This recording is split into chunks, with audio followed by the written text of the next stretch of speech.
Is age a legitimate issue? It is a legitimate issue. Sure it is. And I think people are going to judge it. If I were to run, I think they're going to judge me on my vitality. Can I still run up the steps of Air Force Two? Am I still in good shape? Do I have all my faculties? Am I energetic? I think it's totally legitimate for people to ask those questions. You know, I mean, look what the world has seen lately.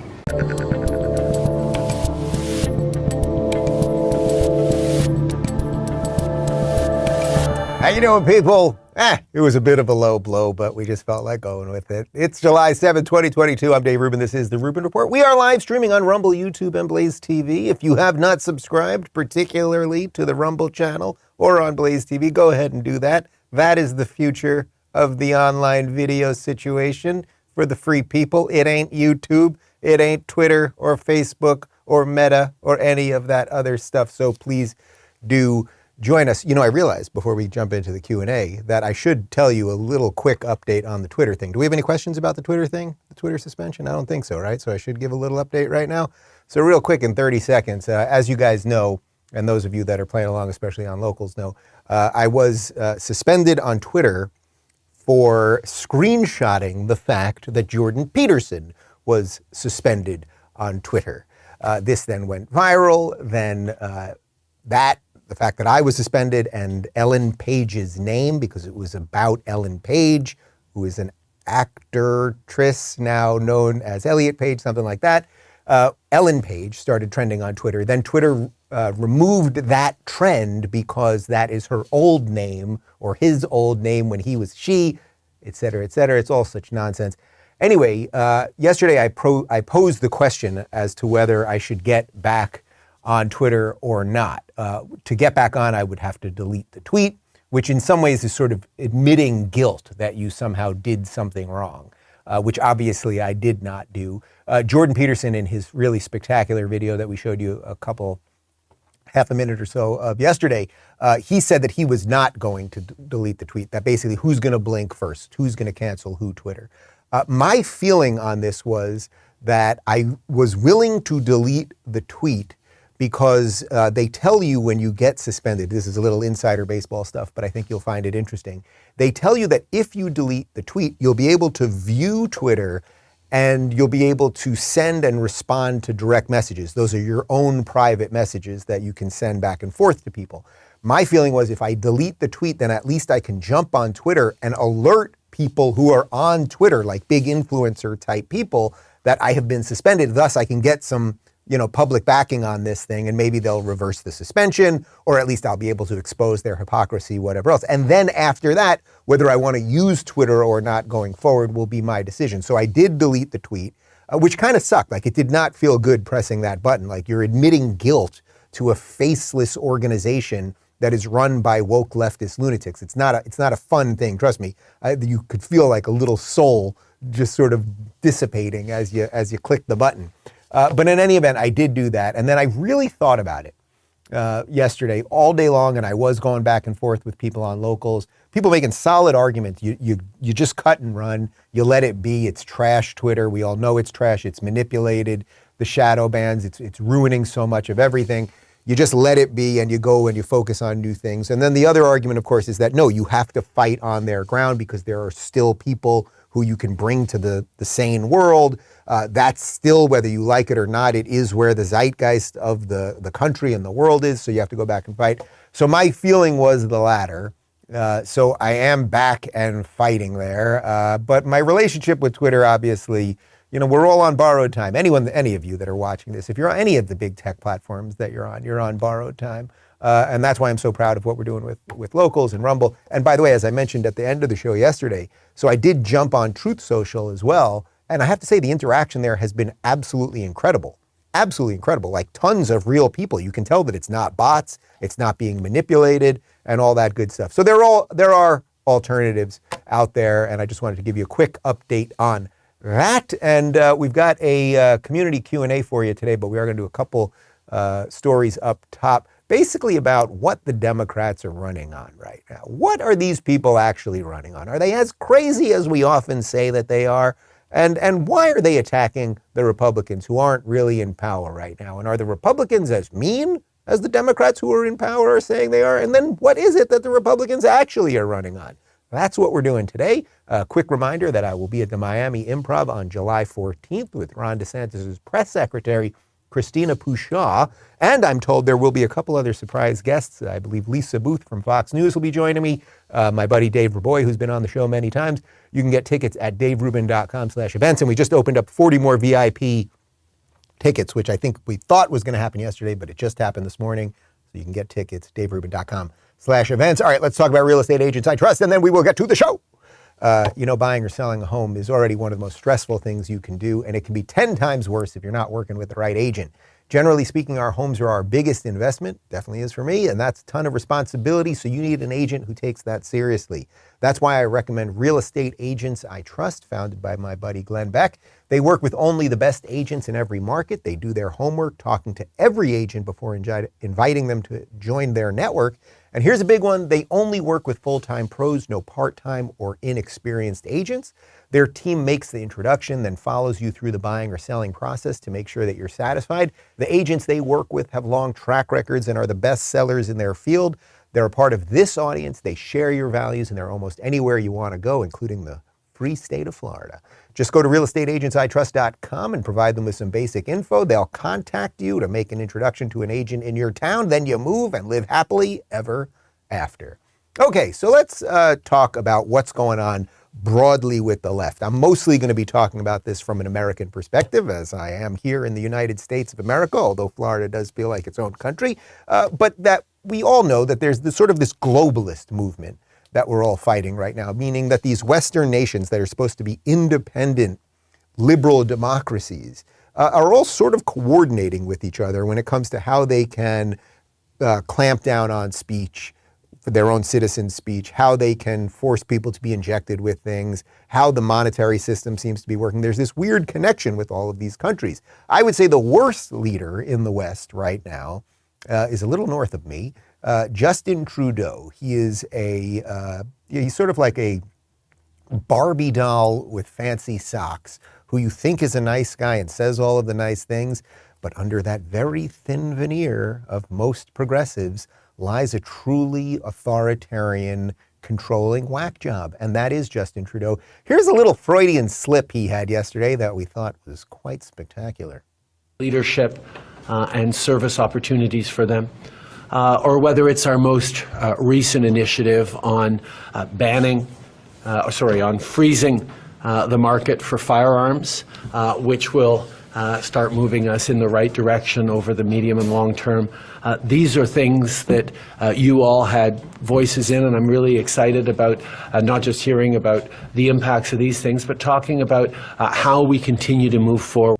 You gotta love it when these people say the quiet part out loud. He accidentally said that they are banning firearms. What he meant to say was they are freezing firearms. And of course, we can have some, I suppose, nuanced conversation as to what that really means, a ban versus a freezing. But I think you, especially, I know we have a lot of viewers in Canada, you guys know what's happening in your country right now. There has been a march with this guy who has locked people in his country right at this very moment. You cannot leave Canada if you are unvaxxed. You cannot leave by plane, okay? You cannot leave by plane if you are unvaxxed in Canada. Jordan Peterson's father could not attend his daughter Michaela's wedding, which was in Florida a couple weeks back. His dad has chosen not to be vaccinated.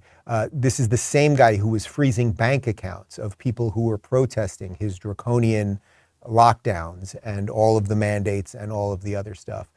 He has made it clear. We played a video of him, 2 or 3 weeks ago, talking about how you don't have a right to self-defense, meaning someone can break into your house and you cannot shoot them. Sure, they might be shooting you or maybe stabbing you with a machete, something like that, killing your children, but you don't have that right to self-defense in Canada. And technically, actually, he's right. It is not in any written document that the Canadians are governed by. We have something called the Constitution here in the United States, and we have something called the Second Amendment in something called the Bill of Rights that defends our ability to defend ourselves. It did not give us the ability, it defends our ability to do that. So Justin Trudeau, when he says that there, he's really telling you, now I get it, it might have just been a flub, right? Everyone flubs when they speak every now and again. But sometimes you get a Freudian slip that's just too perfect. Right now, he's saying there's going to be this freeze on firearms. But really, where do you think this thing is going? Has anyone on the left ever, let's say in these last 5, 6 years that this woke thing has blown up across the West, have they ever stopped? Has there ever been a point where enough is enough? We got what we wanted. Let's all rest for a moment, right? We created the earth. Let's rest on the seventh day. No, they don't do that. They keep going and keep going and keep going. So he may want to freeze on firearms right now. I believe that is where they're at right now. But what he really wants is a ban. Now, he will always travel with security with firearms, and his friends will always have firearms and the ability to defend themselves. It's ironic. I mean, it's like if someone attacked Justin Trudeau, yeah, he doesn't have to defend himself because a guy with a gun will defend Justin Trudeau. But that is what these guys are all about. When you talk about elites, people who want a certain set of rules for them and a complete other set of rules for you, that is what they want. Justin Trudeau is not a good dude. Now that sort of sets up where I want to go with the rest of this, because that concept, this move on guns, we know this is happening in the United States of America right now. But as I said, thankfully we have the Second Amendment, although we have plenty of politicians, mostly Democrats, but a couple of Republicans as well, who are all about seeing what they can do to erode our Second Amendment rights. But what else is going on in the world? What else is happening on the left side of the political aisle that's a little bizarre? Well, we've got these high gas prices. Have you heard about this? And there is this guy that we're allowed to blame for all of our problems, this Vladimir Putin guy. If you've got a problem, whatever your problem is, you got a bum knee, you got a window that's stuck, whatever your problem is in life, you got a headache, whatever it might be, bad hair day, whatever, you blame Putin, okay? You never take responsibility. That's what they do. Here's Pete Buttigieg, Gay Pete. He was on Fox Business, and he's very confused about what's going on here.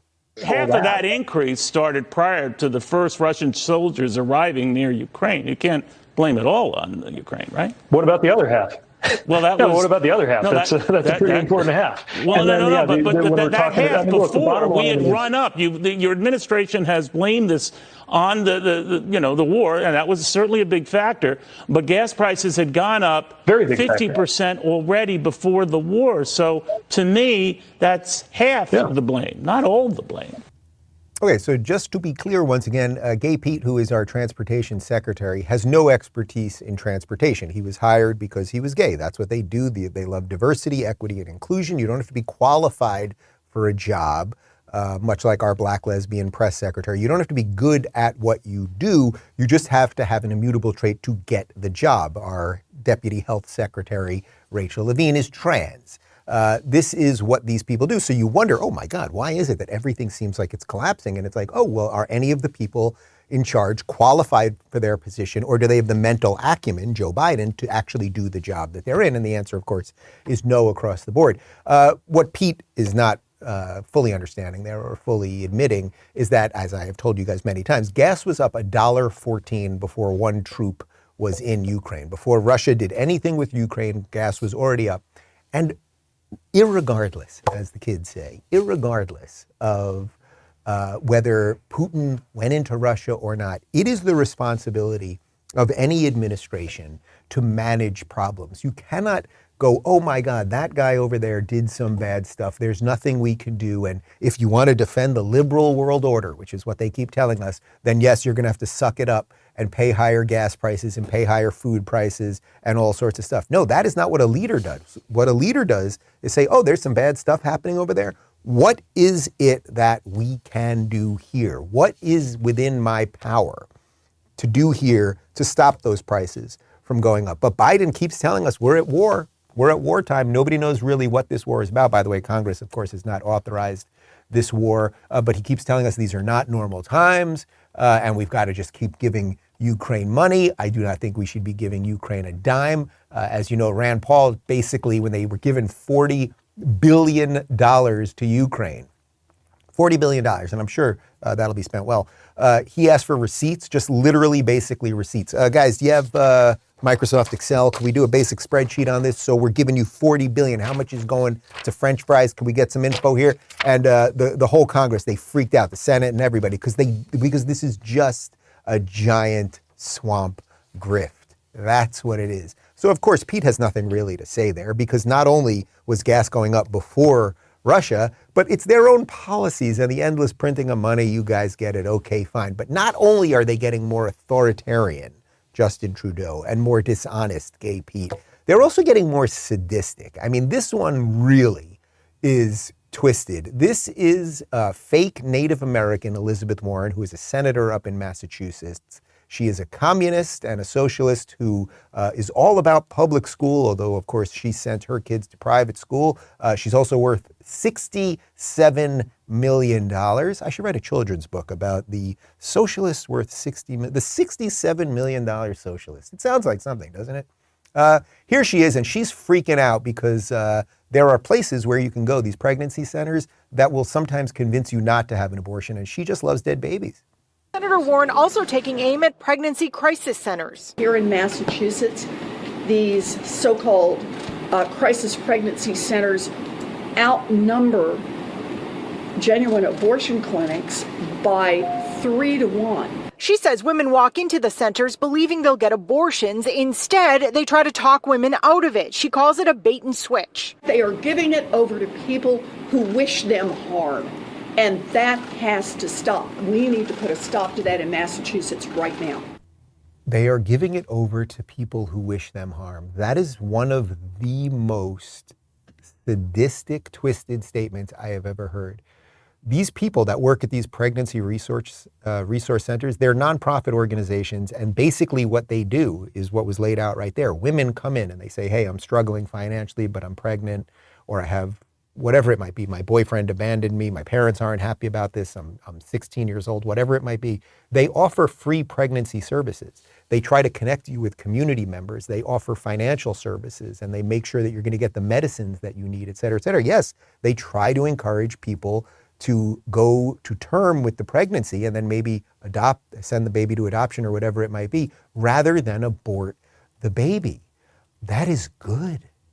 That is good. It doesn't matter what your position on abortion is. It really doesn't matter whether you are completely pro-life or completely pro-choice. The idea that if there's a way that a woman wouldn't have to have an abortion, and a nonprofit can do that, and volunteers can help that woman make that decision, that is good. But it's a bait and switch. They go in there thinking that they're going to have an abortion. And next thing you know, they walk out and they haven't had an abortion. And then they have to have that freaking baby. This is modern child sacrifice with these people. They are completely out of control. And what's so twisted about their control is they really believe it. I mean, that woman, Elizabeth Warren, really believes that she's the good guy in this situation, that if that woman who goes there, who's 4 months pregnant, 18 weeks pregnant, whatever it might be, walks in there, and she goes in thinking she's going to have an abortion, and she's feeling some kicking, and we know that there's a heartbeat and all of those other things. And then she walks out, and that baby's not sucked out of her and dead. She thinks that that's bad. What else can you call that beyond child sacrifice? These people are absolutely out of control. But speaking of out of control, the man in charge of these Democrats is the elderly gentleman known as Joseph R. Biden. He was in the government for 47 years before becoming president of the United States, and apparently never got anything done in those 47 years, which is why he had to run as president. But he's trying to freak people out because he knows he's not doing a good job. So instead of addressing any of the problems, he's really trying to scare you about Republicans. Ask yourself this question. What is a Republican platform going to this campaign? No, I'm not. I'm in deadly earnest. I'm not trying to be political. Just a fact. So he's being deadly earnest. What is the Republican platform? Well, I have a couple ideas here that could be related to the Republican platform. There are things that are happening right here in Florida, which is run by a Republican. named Ron DeSantis, if you haven't heard of him, great guy. How about lowering gas prices? Would that be something that Republicans basically are into more than Democrats? Of course, the answer is yes. Democrats want gas prices to be high so that you'll be forced to go into debt to buy an electric car, even though it's unclear to them where electric cars are actually powered from. If they found that out, they might not be so into it. But they're telling us we have to, in essence, go through this rough transition off fossil fuels so we can get to AOC's Green New Deal. So I would say lowering gas prices. That's one thing Republicans want. Two, how about lowering inflation? You guys print a whole shit ton of money all the time. Then you blame Putin when costs go up and the rest of it. And the Dow Jones and everything else is crashing, all that stuff. The recession that we're in, although it hasn't been fully declared yet. I would say printing less money, that would be a Republican position at this point. Avoiding nuclear war. That seems like a good one. Any of you into nuclear war? Anyone? No, I got big nose there. Nobody wants a nuclear war, but we are in this war, not war, with Russia right now. Democrats have been pushing for a no-fly zone. Democrats are pushing to give them all sorts of money. Democrats are pushing to give them all sorts of weapons. At some point, when the guy who the whole world has turned against realizes that he has troops on every side of him and we're just funding this war, even though we're not in a war, something like that, he might go, I've got a nuke. And I'm kind of pissed. So I would say not getting into nuclear war would be a good one. How about having a border and wanting to reduce fentanyl from infecting all of our streets and our cities? A border would be good. You guys know that basically since Biden has taken over, the southern border is basically, it's not a border. You want to come to America, walk right in, although you can't come in from Canada by plane if Justin Trudeau has anything to do about it. How about, this is the fifth one, I'm just going through a whole bunch here. How about teaching kids not to hate each other by race? That is very much a Democrat policy at this point. You guys have gone full woke. You love critical race theory, which is racism. It's just a repackaged racism. So how about not that? That would be good. I got another one for you. How about not sexualizing children? I thought that one was pretty obvious, but you guys are all into it, right? You want public school teachers and other people other than the kids' parents to be able to have private conversations with kids about sex and gender identity and sexuality and a whole bunch of stuff and then hide it from parents. You're a bunch of weirdo freaks. How about Republicans just aren't into that? That would be pretty good. How about, this is good as long as we're talking about the school one, how about permitting kids to go to school?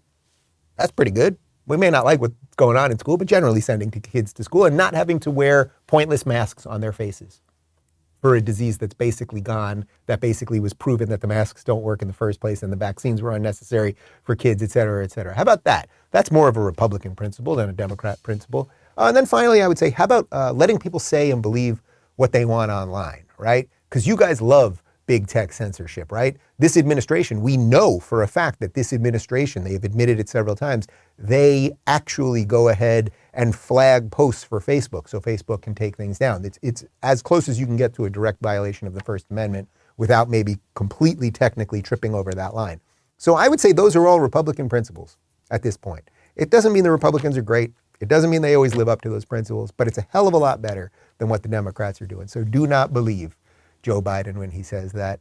And of course, speaking of Joe Biden, you can't believe his number two, cackling Kamala Harris. While you work hard to teach the principles of liberty and freedom in your classroom, these so-called leaders are taking freedoms away.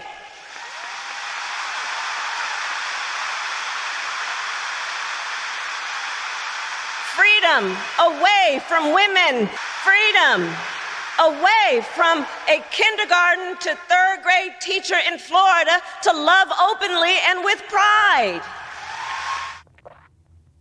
It's so stupid. That was a rare moment where all three of you were groaning at the same time. That's what happens when we put Kamala videos on. Look, the idea that Democrats care about freedom or liberty is so patently absurd that I don't think you need me to go on for that one. But it's just incredible. I mean, they are just the reverse of everything that they purport to be. But of course, what she's saying there about the Don't Say Gay bill in Florida, which has nothing to do with gay, it has nothing to do with a teacher loving whoever the flying flip that teacher wants to love, but it has nothing, that teacher can't bring that into the school. When I was going to school, imagine your third grade teacher in school. I'm trying to think of my third grade teacher. I actually loved her. Her name was Mrs. Kochenauer. She was about 75 years old. She read us the Secret Garden. I remember we would have a reading hour. We'd read The Secret Garden, and she would play out all the characters in different accents. Great woman. Why would I care about her sex life? Mrs. Kachenauer's sex life. Why would I care about that? Why would anyone care about their teacher's sex life? Why would you want a state employee talking about sex and gender with kids? But they twist everything. They twist absolutely everything. So what's actually going on here in Florida? Because that's really where they're focusing on, because Florida's going so well. What's actually going on? Well, we're not banning books, but we are banning bad ideas. We're banning, you wouldn't teach Nazism in school, would you? Well, the Democrats might, but here's what Ron DeSantis is up to. We're here today because we believe in education, not indoctrination. We are not going to use your tax dollars to teach our kids to hate this country or to hate each other. Now that's what's going on here. It's nothing scary. It's nothing about banning ideas. It's about actually opening up good ideas and teaching things to kids that they're supposed to learn in school. Hey, how about math? How about a little honest history? As opposed to this brainwashing, critical race theory and wokeism and gender nonsense and everything else. And one more from Ron DeSantis, because he is using the levers of government effectively. I don't love the levers of government, but I do love good governance, and that's exactly what he's doing here in Florida. The bill that we're going to sign today is called the No Patient Left Alone Act, and it increases patient protections and ensures Florida families have a fundamental right to visit their loved ones receiving care in Florida hospitals, hospices, and long-term care facilities. The bill bans facilities from requiring visitors to show proof of COVID vaccination. Also, policies cannot prohibit physical contact such as hugging between their loved ones. They would actually police this, where you go in and you said, okay, you may be able to go, but you can't give your wife a hug, or you can't give your kid a hug. I mean, give me a break. And so we need to be able to protect that. This ensures families can be there and patients can have their support system around them when it matters most. What a bad dude. What a scary dude, making sure that people can see their loved ones as they're potentially on their deathbed or when they're sick at hospital, or make sure you can hug your husband or wife or son or grandma or whatever it might be. But that is what they're freaking out about. And man, if it ain't clear to you guys right now, I know it's clear to you guys, but for your friends and for your, if you visit the local mental institution every now and again and you need to talk to people and they're running around because Donald Trump and they've got Trump derangement syndrome and the Republicans are coming to get me and blah, blah, blah. Well, if you got any of those in your life, maybe show them some of these videos and let them see what reality is. Okay, guys, we did a whole, this was a long intro to a Q&A. Here we go. We'll try to plow through them real quick. Tanya says, might you consider a political career in the future? I mean, well, I will tell you this. I did, some of you know this, I did consider running for governor of California. I had a lot of people in California, like major influential people, reaching out to me about that. I was probably, short of Larry Elder, I was probably the most outspoken Californian, really going hard and going after, not only for the recall, but against Gavin Newsom. I ended up obviously supporting Larry and campaigning with him and everything else. But, you know, I don't know that I could do all the bad things that you sort of have to do to be a politician. Now, there are some politicians who have figured out a way around it, and hopefully that'll continue to turn. I don't sense that Ron DeSantis is doing those things, and he's been able to win. He's been able to effectively beat the attacks, ignore the attacks, go on the offense when need be. He hasn't had to get into all of those games, but it is a freaking dirty, disgusting game. I have lived a life, you know, and I don't know that I would drag my, you know, I'm about to have a family, a full family with children.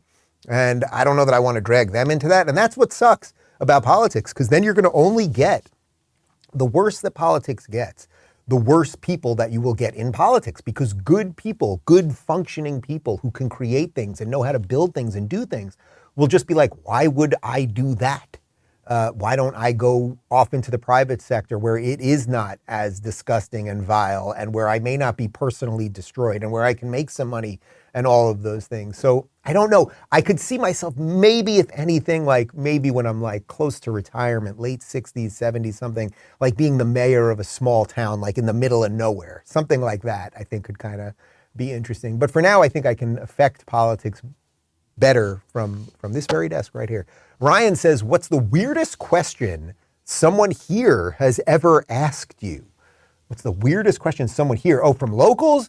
Well, I'll tell you the weirdest question that I was ever asked in person. I was still living in LA. This was before lockdown when people were allowed to go up to people and talk to them. A woman came up to me and she said that she was a lesbian and she wanted to have kids and she asked for my sperm. She asked for my sperm at Gelson's. I'm not kidding. I was in the produce aisle and she wanted my sperm, which I felt like in the produce aisle was totally inappropriate. And these things aren't bagged, they're out there, you know. So anyway, we went over to the bread aisle and we took care of business. No, I just did not give her my sperm. But I thought that was an odd thing to ask for. Can I have your sperm? I don't know you. But she didn't know where to get sperm. So, you know, what are you going to do? Loves says, during the Trump administration, the red state governors used to trade best practices to help each other's states. Do you know if they still do? And if not, could you encourage Florida and Texas governors to do that? Well, if you want more info on just that, you should watch my interview with South Dakota Governor Kristi Noem from last week, because she talks a lot about that, how the governors, especially once Biden took over, were really trying to coordinate together, because the red state governors, that is, because, you know, Trump, one of the things Trump did, remember, they all kept saying he was Hitler. And what did he kept saying? Hey, states, figure it out for yourselves. Because you know what Hitler always wanted to do? He always wanted to give power to other people, right? He always didn't want to take power for himself. He kept shifting it to the regular people. That was what Hitler was always doing. It was always one of the ironies of the way they treated Trump. It was like when he didn't, they would call him Hitler, and then it's like, but Hitler's not doing enough. We want more Hitler. Anyway, Kristi Noem talked about that quite extensively, about how the red state governors coordinated. I was actually at an event, it was about 2 weeks ago now, with Governor DeSantis, and he held a red state governors conference that they had a few influencers at, and we all got to chat, and most of it was private, some of it was semi-public, I would say, where he is coordinating with some of the other governors, and they're really figuring it out. And I think we just need more of that. We need more confederacies of functioning states versus woke, crazy blue states, and then we'll see what happens. Vince says, who's bringing you back online in September, and what is your prediction for the craziest thing that will happen while you're away? I don't know if I can give away who is bringing me back, but it's a big one. You will be happy about it. It is a big one. That's all I can say for now. We will be doing it live here in Miami. Locals is building a studio right now, and it will be at the local studio, so I'm excited about that. I think it'll be at the local studio. Maybe said too much right there. We shall see. But what's the craziest thing that can happen while I'm away? I mean, it's like Trump could announce he's running for president, a whole series of other people. Joe Biden could break the hip. Last year we had this crazy withdrawal from Afghanistan that I didn't know about till I came back. Like literally anything could happen. There's almost nothing that would surprise me. You know, Andrew Cuomo resigned last year, and when Corolla told me on September 1st, I said, I don't know who is replacing him, but I guarantee you it'll be someone worse. And now we got this Kathy C word. The year before that, Kamala Harris was announced as the VP. I mean, big things happened. John McCain passed away 1 August when I was off the grid. But it's like literally anything could happen. Putin could nuke Ukraine. They could bring back COVID, monkeypox, zombie apocalypse, alien invasion. Who the hell knows? But for us personally this year, we're going to have a baby, and we've been doing a lot of work here, and we're just looking forward to just decompressing and relaxing, and I suppose enjoying our last little bit of time before the baby arrives, and then just welcoming a new part of life. And I look forward to sharing that with you guys. Laugh says, since the fear of rising COVID cases has been reported lately, should someone tell us how many of these cases are of the vaccinated? Is COVID back? Are they bringing COVID back? I did notice a few more masks the other day, and you don't see many masks here in Florida. I don't think they'll ever give us honest numbers. I think you got to make decisions for yourself. But I can tell you this. I know I said this once, and people said this on Twitter, and I got a ton of hate. And people say mean things to me on Twitter. I don't ask them to be banned. I don't know anyone that did not get vaxxed that wishes they got vaxxed. Including myself, including the guys in the studio. It's like, I actually wear the non-vax thing as a point of personal pride at this point, because we all know the pressure that was brought to bear for all of us, not only the public pressure and you might lose your job, and I know some people, nurses and all sorts of people, everyone had to make the government forced us to make horrible personal decisions, unfathomably difficult decisions. And that is, they should not be forgiven for that. But I'm very proud that for all of the push that I got, family, work, all of the pressures, that I didn't. There were times I almost lost my nerve. David and I had one final conversation where I was like, you know what, maybe we should just do it, this headache and not being able to go anywhere and all of this stuff. And somehow we decided not to do it. And I'm very, very proud of that. But to answer your question, no, if COVID comes back or when they bring COVID back, they will never tell us the real numbers on who's getting it and relative to being vaccinated or not. I mean, Anthony Fauci's got COVID right now. He's 18 times vaccinated, right? McCormick says, within 2 minutes of meeting a person, what are some key pieces of insight what are some key pieces of insight are you most often able to garner about them?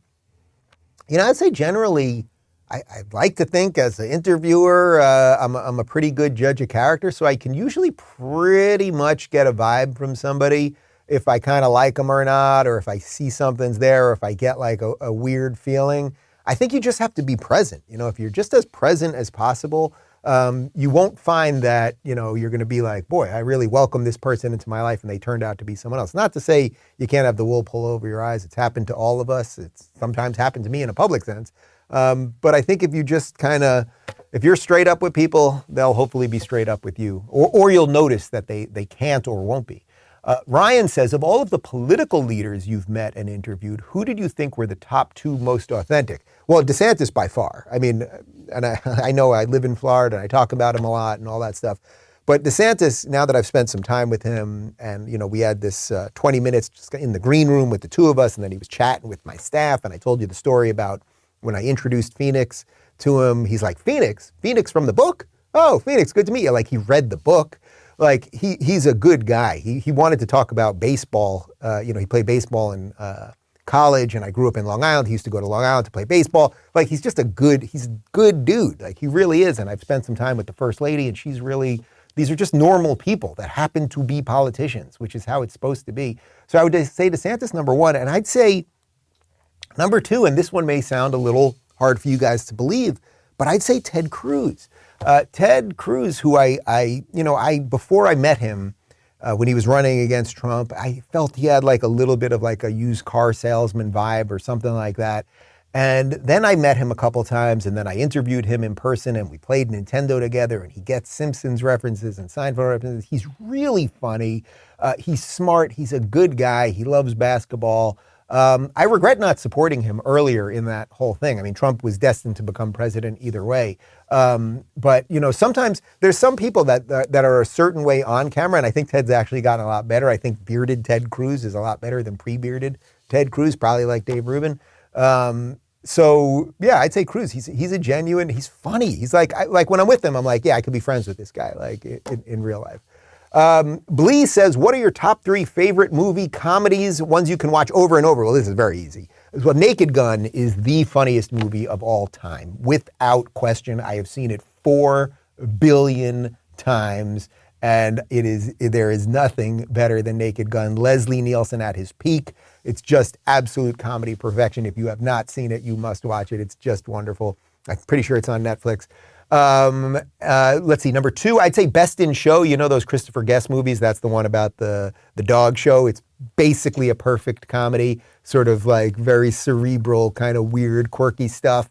And then I'd say, and this is sort of like saying Naked Gun, but Airplane, which was the Zucker brothers who did Naked Gun, and of course Leslie Nielsen was in Airplane. Airplane was what year? What year was Airplane? About 77, if I'm not mistaken. I think it's about 77. Naked Gun was probably 89. So it's a precursor to Naked Gun in a lot of ways. I think they perfected that brand of slapstick comedy by the time Naked Gun came out. I remember seeing Naked Gun in the theater. I was 12 years old. I'm pretty sure it was 1989. And laughing so hard, and the audience was cracking up, that a fat man sitting in front of me, I was sitting in an aisle seat, a fat man in the aisle in front of me fell out of his chair into the aisle. Fat man in the aisle. It doesn't get any better than that when you're at a comedy movie. Airplane 1980. All right, I was close. Rye says, what were 2 interviews you did that you may not have been the most notorious or famous, but were ones that you felt were your personal best when you utilized all of your potential? Wow, that is a good one. Well, the easy answer for that one, although he's quite notorious, obviously, notorious is thought of as a negative word, but I don't think it always is, the Thomas Sowell interview, because the reason I think it was using my best skills was because Sowell has been interviewed a gajillion times, right? He's been through all of the interviews, all the different styles, all of those things. And I was very aware that I have a relatively young audience, that we did this a couple of years ago when, the online thing was still on its way up and the mainstream thing was on its way down. And I felt I had a duty to myself and the audience to how can I introduce this legend to these people, but also have it be interesting for him. Because otherwise it's just like, okay, he can just repeat his greatest hits, right? But at that point, I could just play clips of him for you guys and that would be enough. So I was really aware of how do I sort of do something that's kind of Thomas Sowell 101, but also more than that, and also interesting to him. And I really think I did it well. And I'm very, very proud of that interview. I would say one other one, although she has become quite famous and notorious, is my first interview with Candace Owens, which, can we get the date on that? What was the date on that first interview with Candace Owens? We were doing something called YouTube Week. This is probably 5 years ago. And I would just pluck YouTubers that I thought were interesting. I did not even know Candace Owens' name when she sat down in my garage, believe it or not. She was known as Red Pill Black. And she had like 50,000 subscribers, something like that. She was just this unknown girl. She had put up this funny video about mom and dad. I'm a conservative. I'm a black conservative. And I was like, let's just sit down and talk. This was back in September of 2017, so about 5 years ago now. And I think the reason it was one of my bests was because she was unknown. She was definitely a little nervous. She was trying to figure out what all her ideas were, but we had to kind of do that dance together. And I kid you not, that interview finished, she went to the restroom, and I said to David, that girl is going to light the world on fire. I knew it. Candace ended up staying at the house for like 10 hours. We had chicken parm that night, and obviously we've become great friends since. But I think it used my skills properly because I was like, man, there's something really here with her, but I don't even know who she is exactly or what she's really about. And then obviously it turned into a whole other thing. Kyle says, what are you listening to these days? Any new music worth sharing? Well, I don't listen to any new music. I don't know. Michael, what are you listening to? Michael likes the new music. Every time I play music in the car, I play 70s music. I love the 50s, right? I love the 50s, 60s, 70s, 80s, obviously. And I'm listening to that. Michael won't listen to anything that is more than 2 weeks old. What are you listening to now? Odessa? Yeah. Odessa. They're great. Okay, that's a band? Okay, Odessa is what Michael's listening to, if you like the stuff for the young kids. I am listening, I do a lot of ambient stuff around the house. I'm loving, right now, because when I have my whole crew here and we're working throughout the day, I'm loving the Rippingtons. You guys know the Rippingtons and Russ Freeman. Just really great, fun, ambient stuff to listen to. I listen to a lot of chill, that kind of thing. But, my old go-tos always, Frankie Valli and the Four Seasons. I love Sinatra. I love Dean Martin. Oh, but really more than anything else right now, especially when my day closes and I'm kind of my kitchen's under construction right now. I'm grilling outside and relaxing. I'm loving some yacht rock. Man, I am really into the yacht rock right now. Loving it. Christopher Cross. I'm loving the Doobie Brothers. Really into the Doobie Brothers. Michael McDonald. I'm feeling a very, I guess that's early 80s vibe these days. Maybe I'll post I have a yacht rock channel that I created on Spotify. And of course, Sinatra and all that stuff. Kelly says, do you think there's a snowball's chance in hell that Newsom could ever get the Democratic presidential nomination? Are people that stupid? Kelly, yes, people are that stupid. And if I had to bet, if I was a betting man, I would bet that Gavin Newsom will be the nominee. They have such a thin bench over there. It's such a collection of lunatics and crazy people and psychopaths and devil worshippers and child sacrificers and a whole bunch more that Newsom is just perfect. He is the perfect modern Democrat. By the way, Newsom right now, he's vacationing in Montana, which is a red state that the state of California has banned its employees from doing business with because of their anti-gay policies in Montana. Yeah, they're coming for the gays in Montana. I mean, wasn't Brokeback Mountain in Montana? Where the hell was Brokeback Mountain? Or was it in Georgia, maybe? Google it, guys. What are you looking at me for? Where the hell was Brokeback Mountain? But the point is, I think it was in Georgia. I think it was Georgia. Maybe it was Montana. No? We'll find out in just a sec. But anyway, he's vacationing in a state that he doesn't want public employees going to. But that's just and there's the whole French Laundry thing. Brokeback Mountain was in Alberta, Canada? It's about Wyoming, though. Oh, but it's about Wyoming. Thank you. Yes. Okay. The actual Brokeback Mountain is in Canada, but Brokeback Mountain, the movie, was in Wyoming. Interesting. It was filmed in Canada. Filmed in Canada, but took place in Wyoming. Duly noted. Thank you very much. He's a bad dude. He is soulless. He will say anything. He is a liar and a fraud, and he's just a perfect Democrat. So yeah, it's probably going to be him. Amy says, what is your biggest fear about parenting two boys so close in age? Well, David and I have talked about this a lot. I mean, I hope they like each other. I hope that they want to hang out together, because in essence, by having two boys that are just a few months apart, they'll most likely will have to figure it out, and it'll depend on development and everything else, whether they're going to be in the same grade and everything. So people will think of them as twins, regardless of whether they end up in the same grade. People will see them and be like, oh, these are twins. We already bought the stroller. We got the back-to-back, the side-by-side stroller. It's like people, oh, you have twins. So I hope that they'll enjoy being with each other and they'll like the same things. Hopefully they'll like basketball more than soccer. That's one of my main hopes. Hopefully when they're playing video games, they're going to want to run that way or not that way. Connor, I struggle when I have to run into the screen. I can do Super Mario that way. I can jump over turtles and things. I can't really go that way. I'm working on it. But I guess we just want them to like each other and hopefully be buddies. Dragon says, do you feel like Biden has been put out as a sacrificial lamb to get these radical policies in place and the left doesn't care about his approval rating? Yes. I've been saying it for a while and it's starting to leak in mainstream. They are done with Biden. He doesn't know it, but he is dead man walking. He's obviously not running again. He most likely won't get to the end of the term. You can see the machine going against him. AOC and others talking about how they're not fully in support of him. He has been a disaster at every level, but it worked. Devil is due, right? It worked. They got him in. He was the guy that they could get in as they pretended that they were still moderates. They will not be moderate going forward. It will be Gavin Newsom or one of the squad or something like that. It is going to be such a clown car of awful people. I mean, think about it from 2 years ago. So you had Biden, you had Klobuchar and Gay Pete and the Crystal Woman and and Kamala. You did have Tulsi, who was saying, but you had basically a really un-Bernie, you had a really untalented, uninteresting group of people up there who always were talking about what they could do for you as long as you gave them enough of your life force in essence, and your money especially, as opposed to how you could be free, how they could get out of your way to be free, how they could defend your freedoms, but that's it. It's going to be much worse. But they did it with Biden. They pulled the wool over the eyes. They used the people that had Trump derangement syndrome, and they got a bunch of neither here nor there liberals to vote for Biden. It was obvious to me that he stood for nothing. He's meaningless. He is a nothing, meaningless shell, and they will be done with him soon enough. Jacob says, hey, Dave, I know that you and David go off the grid annually in August. What made you choose the month of August? I tried to go off the grid for news only over the Independence Day weekend, and I loved it. I may want to try it for a month, but I'm not sure which month to choose. So when I originally did this, I think this is going to be my 6th year going off the grid for August. It was kind of like, it was a lark. It was sort of a joke, like, I don't know, let me just see. Could I put my phone in a safe and not pay attention to anything and see what happens? Is that possible?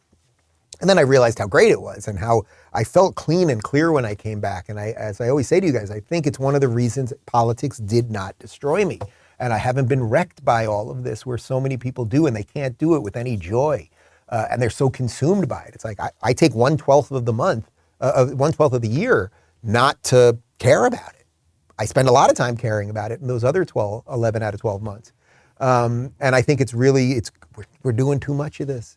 We're all staring down. We got neck problems. We got shoulder problems. Where our attention span is frayed. All of those things that's happening. So I do it to an extreme, meaning no phone, no electronics, none of it. No news, no newspapers. It can often be very difficult. It limits the places that I can go because there's always TV places. But I would say my challenge to you watching this is see what you can limit. I mean, even if you can only do it over the weekend, as Shapiro said to me once when I started doing it over the weekends first. And Shapiro said, you do know that there's something called Shabbat. We've been doing this for quite some time, starting on Friday nights into Saturday night. And it's like, if you can just do it Friday night to Saturday night, if that's your tradition, if you can do it on Sundays, if that's your tradition, if you can do it on both days, great. If you can make sure that you're not looking at your phone after 8 p.m. I'm not saying I do these things all perfectly all the time. I certainly do not. But I would say one other real tip that I think has helped me: do not keep your phone in your bedroom. Do not wake up to have a random anime he/she avatar tell you to go fuck yourself. It's not a great way to start the day. It's not, guys. It's not. And Connor's like, it isn't. It isn't a great way. I got to stop doing that. It's just not a great way to start the day. So limit some of this stuff in your own life. And maybe, I know people, I'm fortunate enough and I've built businesses enough that I can do this and my guys can keep working and our businesses don't crash and everything else. But you can figure out some way in your life to take a little more control of it. Creighton says, elections are approaching. What's your 2022 October surprise predictions? I mean, it's COVID-2 or monkeypox, something that they'll really have to push for mail-in ballots. It could be that the war in Ukraine, whatever the hell this freaking thing, I'm tired of calling it a war, whatever's going on there, they just ramp it up so that people will be afraid to vote differently because, when we're at war during elections, people want to vote for the people in charge because it's too scary to change the people in charge, even if they got us into the non-war in the first place. So I think it's going to be a bunch of weird stuff. Mizzy says, Dave, excited to see you at the Improv on the 14th. We are Canadians who escaped and managed to get VIP tickets to your show. Just happy to be in the free state of Florida. You have given us so much encouragement. Thank you, thank you. We would defect if we could. Not a question, but I will take that comment. Oh, and that's the last one. So, welcome. And I can tell you, a ton of Canadians here in Florida right now, and they know why they're here. They know who they fled, Justin Trudeau. They know why they fled him, lockdowns, can't defend yourself, et cetera, et cetera. And Florida is open for anyone that wants to live freely, and that is a beautiful thing. And if you would like to join me and my Canadian friends on July 14th, daverubin.com/events at the Miami Improv. If you want to submit questions when we do these live Q&As, you can go to rubinreport.locals.com. The community's blowing up right now because of the Twitter suspension and everything else. And tomorrow it is Friday, so we've got a roundtable extravaganza. Actor and director and my buddy Nick Searcy will be joining us, I believe, is it the first time? Man, I don't know how that happened. First time for Nick Searcy, Sarah Gonzalez of The Blaze, and Ezra Levant of Rebel, who's up in Canada. We'll see how much longer he can do journalism up there. And finally, I leave you with this. The man in charge of America. Have a good one, everybody. A solid meeting with the Hello, Biden, bomber Democrat. Javier Baccaria. Javier, Mr. Secretary. All right, Chuck. Thank you very much. All right. It's Chris, but anyway. I just did Chris. And I want to thank the former general. I keep calling him general, but the guy who runs that outfit over there. I want to make sure we thank the secretary. Jill and I have always enjoyed seeing Pete and Kristen, which I have done personally with the president of China. It was my boss, Senator Shelley Caputo. You may remember, I got in trouble when we were running against the senator who was a Mormon, the governor, okay? The Instagram question answer with one of the leading soccer players in the world. The latest episode of Here's the Deal podcast with Andrew Young. Brought in a guy from Illinois who ended up being a great Secretary of Transportation. Secretary of... Every day I between an hour and a half brief with a former head of our former Surgeon General. Anyway. They're holding up the nomination of the president put forward for the Supreme Court. I want to be clear. I'm not going nuts